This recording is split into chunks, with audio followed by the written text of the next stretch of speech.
Bismillahirrahmanirrahim. Assalamualaikum warahmatullahi wabarakatuh. Nabi Muhammad SAW ternyata pernah berjanji melindungi umat Kristiani berserta rumah ibadahnya.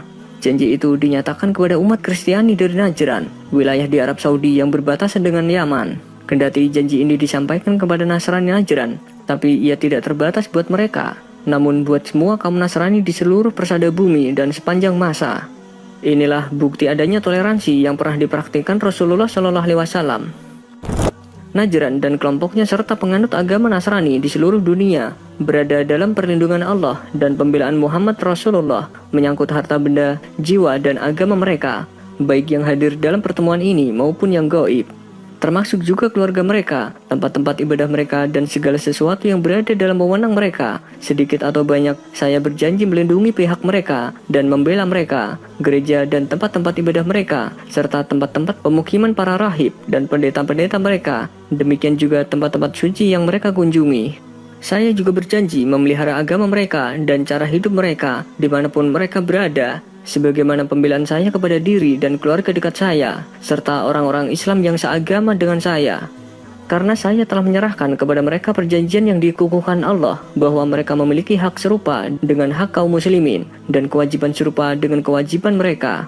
Kaum muslimin pun berkewajiban seperti kewajiban mereka berdasarkan kewajiban memberi perlindungan dan pembelaan kehormatan, sehingga kaum muslimin berkewajiban melindungi mereka dari segala macam keburukan, dan dengan demikian mereka menjadi sekutu dengan kaum muslimin menyangkut hak dan kewajiban.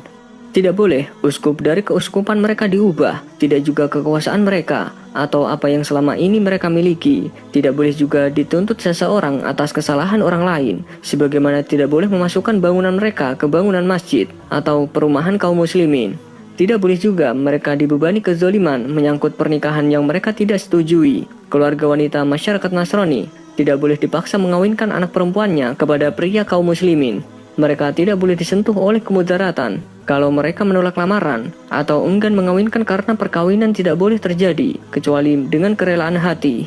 Apabila seorang wanita Nasrani menjadi istri seorang Muslim, maka sang suami harus menerima baik keinginan istrinya untuk menetap dalam agamanya dan mengikuti pemimpin agamanya, serta melaksanakan tuntunan kepercayaannya. Tidak boleh hal ini dilanggar. Siapa yang melanggar dan memaksa istrinya melakukan sesuatu yang bertentangan dengan urusan agamanya, maka dia telah melanggar perjanjian yang dikukuhkan Allah dan mendurhakai janji Rasulnya, dan dia tercatat di sisi Allah sebagai salah seorang pembohong. Buat para penganut agama Nasrani, bila mereka memerlukan sesuatu untuk perbaikan tempat ibadah mereka atau satu kepentingan mereka dan agama mereka, bila mereka membutuhkan bantuan dari kaum muslimin, maka hendaklah mereka dibantu, dan bantuan itu bukan merupakan hutang yang dibebankan kepada mereka, tetapi dukungan buat mereka demi kemaslahatan agama mereka, serta pemenuhan janji Rasul kepada mereka, dan anugerah dari Allah dan Rasulnya buat mereka.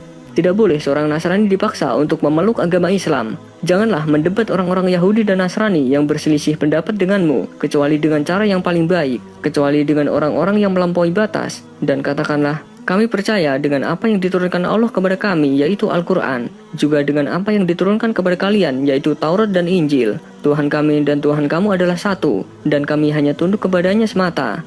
Quran Surat Al-Ankabut ayat 46. Mereka hendaknya diberi perlindungan berdasar kasih sayang dan dicegah segala yang buruk yang dapat menimpa mereka, kapan dan dimanapun. Demikian janji Rasulullah SAW yang diriwayatkan oleh Abu Daud dan dikutip dengan berbagai riwayat oleh Abi Yusuf dalam bukunya Al-Kharaj, Ibnu Al-Qayyim dalam Zad Al-Ma'ad.